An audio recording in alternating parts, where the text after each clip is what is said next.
Hello, and welcome into another episode of the Fantasy Football Actuary Podcast. I am once again your host, the Fantasy Football Actuary, Brock Talby.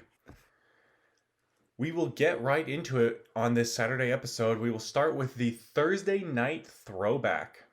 It was a surprisingly high scoring game, which made it really fun to watch. Anybody who bet the over definitely won some money. I think the initial over under was 44. They bumped it down to 42. And Cincinnati and Cleveland just crushed that. So made the game a lot more fun to watch. The high scoring affair is a pretty close game, pretty tight game. Key takeaways: Burrow looked good. He did get 61 pass attempts, which was not the way I envisioned him getting to the low end QB1 spot that my models were projecting for him this week. But it worked out in the end. Whatever gets you there. I thought he looked pretty good. I didn't realize he had that many passing attempts until I checked the box score near the end of the game. So it wasn't like overbearing, like, oh, they're only using Joe Burrow. But 61 pass attempts is a lot. And I guess you kind of saw it if you were a Joe Mixon owner.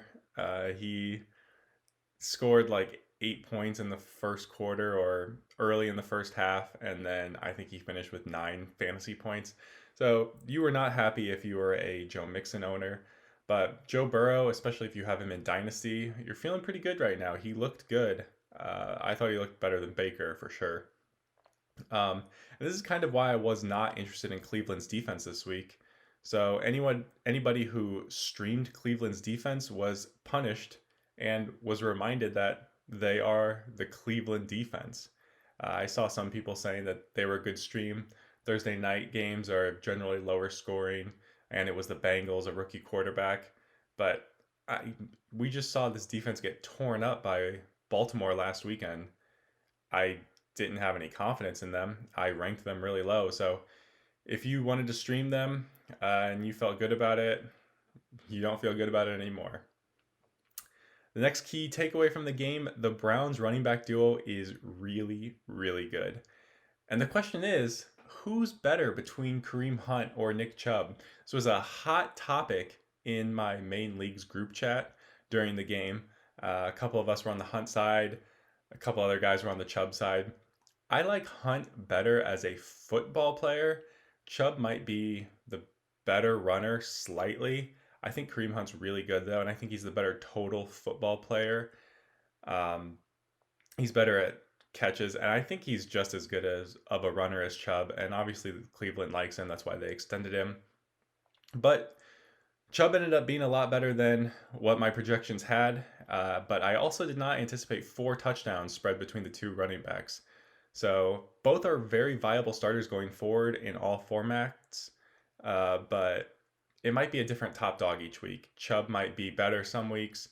Hunt might be better some weeks. I don't think you're going to be able to predict a 1-2 punch. I don't think there's a 1A and 1B. I think there's just two good running backs, and one of them is going to be better than the other on any given week. And also, not every week will be against the Bengals. They do play the Bengals again in week 7, but not every game will be this easy for the running back duo. Surprisingly, OBJ showed some life in one long touchdown catch. He made a really sick move, basically broke this guy's ankles. It was a dirty play, man. He looked really good on that one play, the one long touchdown. But where was he the rest of the game? I'm still not high on OBJ at all. And maybe you can turn this game into trade bait if you were brave enough to draft OBJ in the first place. But my guess is that if you were brave enough to draft OBJ, that you kind of like OBJ, and this game's just going to reinforce that, and you're just going to want to keep playing OBJ. So I would try to make him into a trade bait. I would try to move him if I owned OBJ, which I don't in any leagues because not an OBJ fan. The final note of the game is that CJ Uzama tore his Achilles. So anybody in deeper leagues or playing Dynasty will be without him the rest of the year. I don't think it's a super big impact, but it is another Achilles tear, only week 2. Seems to be a lot of injuries going around already. And then one more observation from the game is that Joe Mixon I think some fantasy owners are probably going to be panicking. I wouldn't quite panic yet. He did get one goal line carry that he didn't convert, and they didn't really use him in the second half, which isn't what you want to see. And Giovanni Bernard was on the field a lot more than what Joe Mixon fantasy owners want to see. But I'm not panicking yet on Joe Mixon. I think where you drafted him was probably early to late second round. Um, so you invested the draft capital. I think you have to be patient on him. Give him another couple weeks. I wouldn't panic just yet. So next we will get into the NFL newsstand. The first bit of news from Tuesday to now is that Mohamed Sanu signed with the 49ers. I don't really care about Mohamed Sanu signing with the 49ers, honestly. I know he has the Shanahan connection from Atlanta. I don't really see him making a big splash. And I'm honestly just waiting for Debo to come back since I own him in all three of my leagues. And I really think that Debo can be a top 15 ish wide receiver when he returns. I think I projected him at 16 in my draft rankings for the whole season, which obviously it's going to be tough to get there now since he's missing games and he's on the IR currently. But when he comes back, I think he's going to be a top 15 guy. I think Debo's a stud. So I don't think Mohamed Sanu getting signed to the 49ers is that big of a deal. Michael Thomas is expected to miss a couple weeks with a high ankle sprain. I did talk about this Tuesday. I said that Michael Thomas might be a target for you if you have enough depth to weather the storm of not playing him for a couple weeks. There have been some crazy reports that he felt really good Friday at practice, I believe, and that there might be hope that he could play this week. He plays in the Monday Night Football game against Las Vegas. If he's not listed as out, I'm not keeping him in my lineup until Monday. I think you can't play Michael Thomas this week, especially with that Monday night game. And we've seen players historically try to play on high ankle sprains, and it's not good. It's tough to play football, it turns out, with a high ankle sprain. So I wouldn't have any confidence starting Michael Thomas, even if it weren't the Monday night game. But paired with the Monday night game, there's no way you can keep Michael Thomas in your lineup. And I still think he is a good target if you have a lot of depth and you can be without him for a couple weeks. Because it sounds like they're not going to put him on IR. And so he could return less than 3 weeks. The IR, you go on the IR, you're out for at least 3 weeks. Since they're not putting him on IR, they must expect him back before that. So if he sits out this week, maybe he's good to go next week or the week after. So he's still a trade target for me. I don't know if people are as panicked anymore now that he's not even going to IR. So he might be hard to acquire. Miles Sanders is reportedly ready to go for week 2, which will be good news for fantasy owners who invested their first round pick in the second year back. If he's in, I'm playing him with all confidence based on what the Eagles showed last week. Boston Scott was not good. Corey Clement was not good. But even if Miles Sanders gets the lion's share of the work, that offensive line looked really bad, which is a concern for both Miles Sanders and Carson Wentz. They got dominated by Washington's defensive line, so it could be an uphill battle for Sanders, but if he's back, I'm playing him. I'm fairly confident in his abilities, even if his offensive line kind of sucks. Julio Jones has apparently been dealing with a hamstring injury for a couple of weeks. This does not surprise me at all. I've been a Julio owner across multiple leagues over the years, and it seems like Julio Jones is always dealing with some sort of injury. He's always limited at practice. He's always questionable for games. He never misses, but he's always dealing with some nagging injury, it seems. So I wouldn't worry about this too much. But if you're a new Julio Jones owner and you're reading these reports and daily and it's saying, "Oh, Julio has a hamstring injury," don't panic.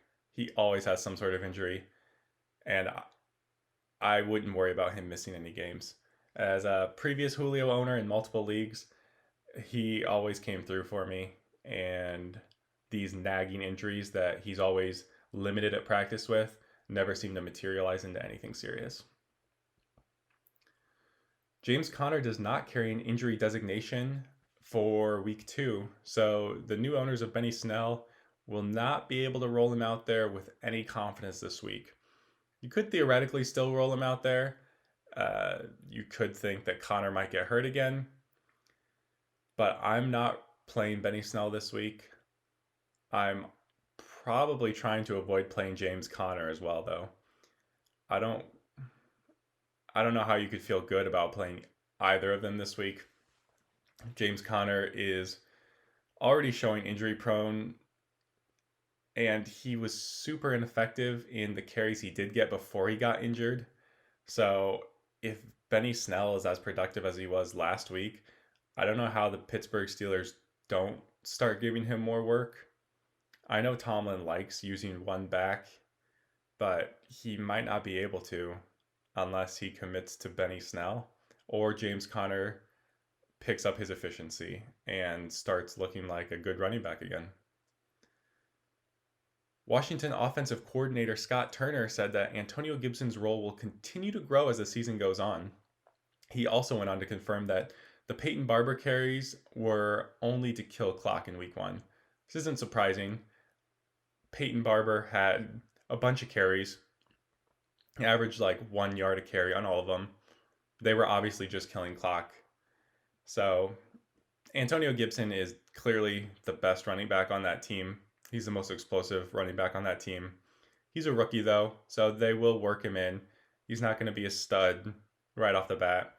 I did end up playing him last week in my Dynasty League, like I said, and he was the one disappointment on my team. But you can't hold that against the rookie, his first game in the NFL. And I think as the season goes on, Antonio Gibson will be a season winner. So I definitely hold on to him. I probably am not playing him right now until I see something more, just based on last week. But I'm hopeful for the future for Antonio Gibson. So let's get into some injury updates. Le'Veon Bell was placed on the IR, so he will miss at least 3 weeks. I guess Adam Gase put him back out on the field after he was injured. I don't know how this guy has a job. I don't know who is making the decision to hire Adam Gase over and over again, but it's mind-boggling, really. Le'Veon Bell on the IR. Frank Gore is apparently the starter. They picked up Kalen Ballage. They still have Josh Adams. The Jets are just the worst. They're probably the worst team in the NFL. I feel bad for Sam Darnold. I don't know. I feel bad for Jets fans too. It's a rough life. Philip Lindsay supposed to miss multiple weeks with turf toe. This just boosts Melvin Gordon's stock. I guess Royce Freeman will probably get more play, but I don't think he's going to get the work that Philip Lindsay would get. So it's basically just more work for Melvin Gordon. Jack Doyle is out for week 2 and may miss multiple weeks. That's unfortunate. Like I talked about last week, Philip Rivers likes using his tight end. So I liked Jack Doyle as a play last week. He didn't catch any touchdowns, but I think he had like 50 or so yards. So that's a bummer for the Colts and for Rivers. I'm pretty sure Mo Alley Cox is their next tight end in line. I believe he only has like 30 career catches. So if you're feeling really brave, you could roll him out there this week just because Philip Rivers likes his tight end. And the Colts have a really good matchup, but I wouldn't play Mo Alley Cox. A.J. Brown. Oh, man. A.J. Brown, Kenny Galladay are both out for week 2. Chris Godwin is doubtful. So, wide receivers taking a beating this year. The A.J. Brown news, it hurts me. I had him ranked top 5. Seeing him out, seeing Corey Davis outperform him in week 1. It's really hurting. I have A.J. Brown in multiple leagues.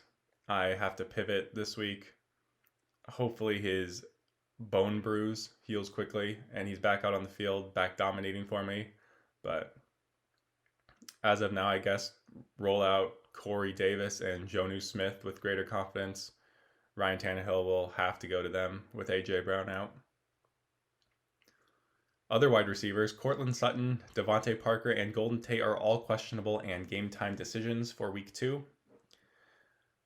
Michael Pittman Jr. apparently injured his toe at practice Friday, so just another injured Colt, which will be important news for a little bit later on in the show. And then Mike Evans and Corey Davis are both in for week 2, so they're both expected to play for week 2. So roll them out there with their other number 1 perceived wide receivers on their teams down. I think they're both solid plays. Okay, it is time for our main segment here on the Saturday episodes, Fringe Player Frenzy. So this is where I look at the quarterback, running back, wide receiver, and tight end position. I pick a player that I'm pretty high on, that might be a fringe player for you, someone that you're deciding, should I play them as my wide receiver 2, wide receiver 3, my flex? Who should I start in my second running back position? Is this QB a good streamer? So it's fringe player guys. I'm not coming out here and saying Christian McCaffrey is the best play or Ezekiel Elliott is my top ranked running back this week. That's not really beneficial to you. I'm going to go over fringe players that you're debating between starting with other guys, and I'm going to give you reasons why I like this player and why I have them ranked where I do. So we will start with quarterback. I would have gone Joe Burrow here if he didn't play in the Thursday night football game. I had him ranked 10th, I believe, so a low-end QB1 for this week. That was based on him playing Cleveland. It worked out. I didn't foresee 61 pass attempts, like I said, but it worked out in the end. So he would have been my guy, but Phillip Rivers is my fringe player frenzy QB. So Colts fans won't like this because his 2 picks last week against Jacksonville were ugly, and probably the reason the Colts lost the game, honestly. The dude threw for 663 yards, though, and we saw Aaron Rodgers go for 364 yards last week and 4 TDs against the Vikings defense, who Phillip Rivers gets this week. So based on matchup and volume, my models really like Phillip Rivers to finish as a top 10 quarterback this week. And I can see it. The Vikings defense is really bad. They're floundering. Aaron Rodgers carved them up last week. And I'm not saying Phillip Rivers is Aaron Rodgers, but when you have this good of a matchup, and he threw for 363 yards last week, he just happened to have 2 really bad picks. So if he can minimize the interceptions, keep the yards up, and throw for a couple TDs, I think he's a solid low-end QB1. Probably finishes around the 10 spot. I would start him this week over Kyler Murray, Big Ben, and Ryan Tannehill. So my running back fringe player is James Robinson.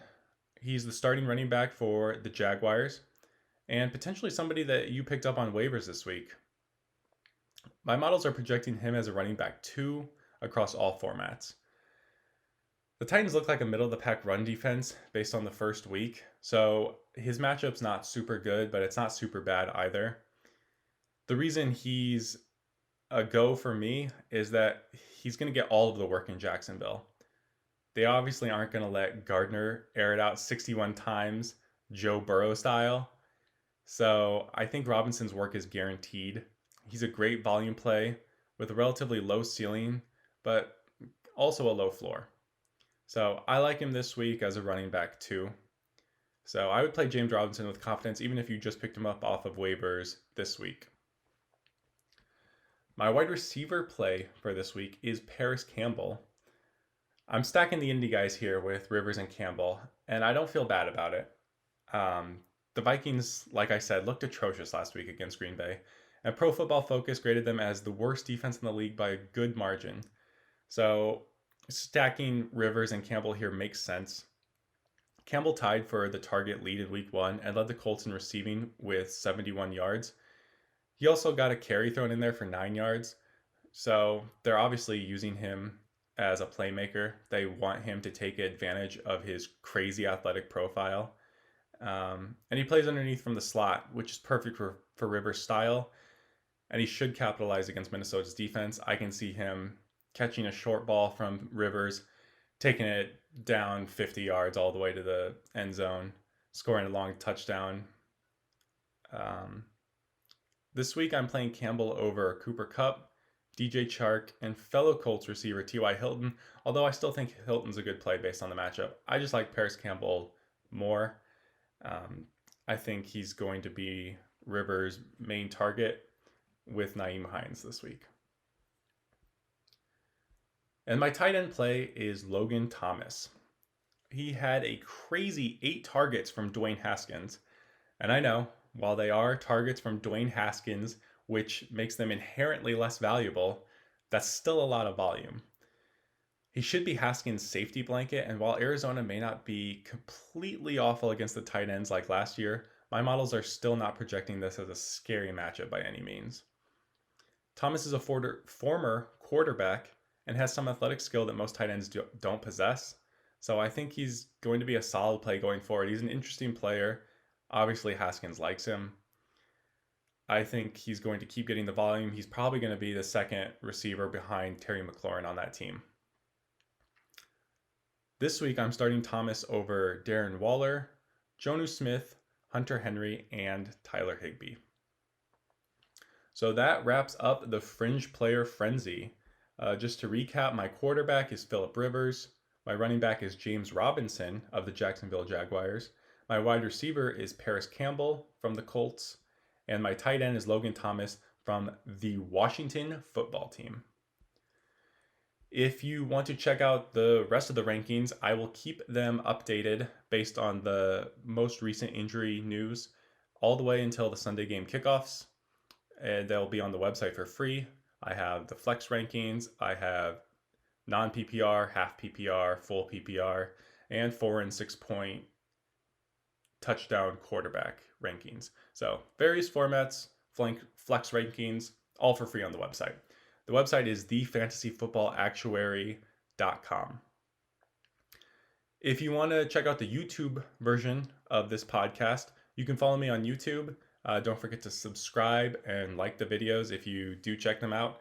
The page is The Fantasy Football Actuary. If you want to follow me on social media, my Twitter and Instagram handle are @TheFFActuary.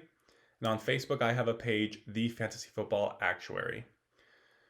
So with that, I will wrap up this Saturday edition of the show. Have fun tomorrow. Cheer your guys on. Watch football. Enjoy the weekend. And until next time, keep crunching those numbers.